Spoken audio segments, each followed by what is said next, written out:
Oke guys, Assalamualaikum, balik lagi dengan Jaki. Dan pada video kali ini gue mau bahas DRMA, Dharma Polymetal Tbk. Dan ini adalah salah satu saham yang di request oleh salah satu teman kita di YouTube ya guys. Jadi ini pemegang saham pengendalinya itu adalah, kalau tadi gue baca itu Nyonya TP Rahmat. Jadi ini sebenarnya masih dalam satu grup sama gurita bisnisnya TP Rahmat. Nah, kita ke laporan keuangannya guys. Dari perusahaannya sih nggak ada masalah, tapi ada tapinya guys. Nanti akan kita bahas di belakang. Dia untuk ekuitasnya kita coba, karena ini baru IPO, kita lihat dari tahun 2021 guys. Dia dari ekuitasnya itu bertumbuh, yang tadinya 1 triliun menjadi 1,2 triliun. Begitu pula dengan penjualannya guys. Penjualannya berpotensi mengalahkan di tahun 2021. Kemudian dari laba bersihnya juga yang tadinya 301 miliar di tahun 2021 sekarang sudah mengantongi 249 miliar. Artinya ya kira-kira dia bisa mendapatkan 36 miliar, 360 miliar. 24 bagi 3, 7 kali 4 ya bisa 30-an lebih lah, 300-an lebih, 300 miliaran lebih. Laba bersihnya berpotensi sehingga EPS-nya itu berpotensi juga mencapai 70 perak per lembar. Dengan harga sahamnya DRMA ini sekarang adalah sekitar 600 ya kalau gue nggak salah, 500-an. 585. Nah, begini guys. Si TP Rahmat itu kan konglomerat lah, orang yang memang sudah tidak asing. Dia orangnya bagus, bisnisnya juga gak macem-macem, hebat-hebat. Cuman begini guys, tidak dengan sahamnya. Sahamnya itu kalau gue perhatikan guys, mahal-mahal. Termasuk si DRMA ini. Jadi kayak misalkan DRMA, kemudian ASA, kemudian yang baru IPO kemarin itu apa? Itu kan termasuk grupnya si TP Rahmat juga, ASLC ya, ASLC, kemudian ESA, kemudian apa ya? KMRT atau apa gitu. Nah itu secara valuasi mahal-mahal kalau dibandingkan dengan perusahaan-perusahaan yang sejenis maupun dibandingkan dengan saham-saham yang lain. Jadi kayak gini loh guys, gambarannya tuh kayak misalkan lu mau beli HP yang lu beli itu dengan duit 3 juta dapet speknya itu kentang gitu loh. Sahamnya ya, bukan perusahaannya. Perusahaannya emang nggak ada yang masalah, sahamnya. Jadi kalau kita gambarkan BBRI misalkan itu valuasi bagus, kemudian harga juga bagus. BBCA yang sudah naik tinggi begitu, itu valuasinya mahal tapi barangnya bagus juga.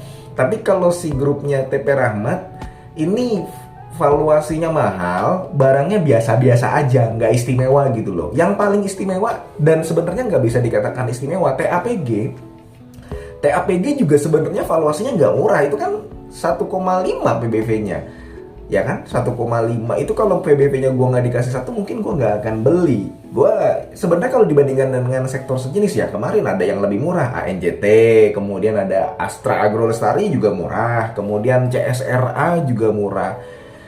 Tapi kalau Adi Sarana, ASLC, termasuk DRMA ini yang dia banyak bertransaksi dengan PT AHM, ya kan?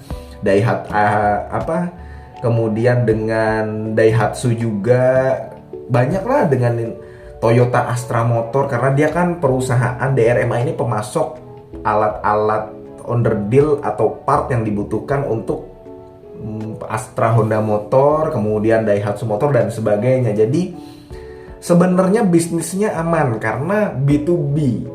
Dia menjual part ke perusahaan lain juga gitu loh. Nah, nanti perusahaan lain yang menjual produknya, mobilnya, motornya, dan sebagainya. Jadi, kalau dari bisnis, ini sebenarnya aman. Bisa terus bertahan lama, bisa terus, walaupun nanti kalau misalkan jadi motor listrik, seharusnya si DRM ini juga udah ekspansi ya. Tapi yang gue sayangkan, ya tadi balik lagi, grupnya TP Rahmat itu valuasinya mahal-mahal gitu loh.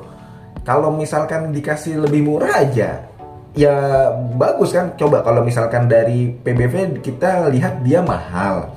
Kalau misalkan dari EPS ya, EPS juga si DRMA ini Sebenarnya pernya di bawah 10, bagus.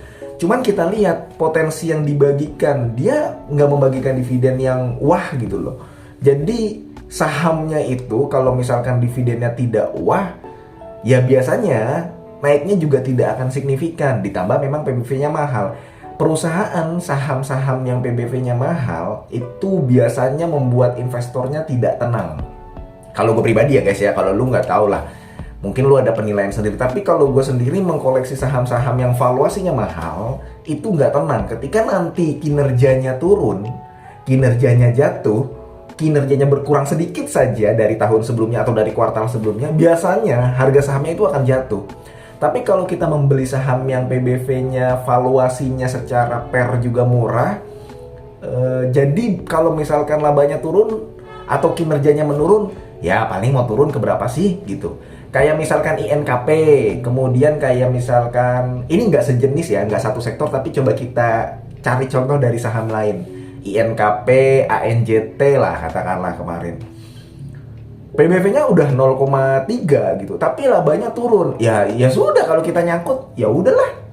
Jadi hatinya tuh tenang gitu loh kalau kita membeli saham yang murah. Tapi DRMA ini ya itu aja tadi.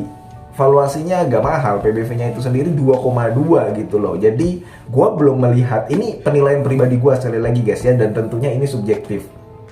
Gue belum melihat kenapa saham ini pantas dihargai dengan PBV 2. Walaupun secara bisnis dia bagus, dia berbisnis dan bertransaksi dengan perusahaan-perusahaan besar yang notabene juga market leader di Indonesia. Ya AHM siapa yang gak kenal sih ya.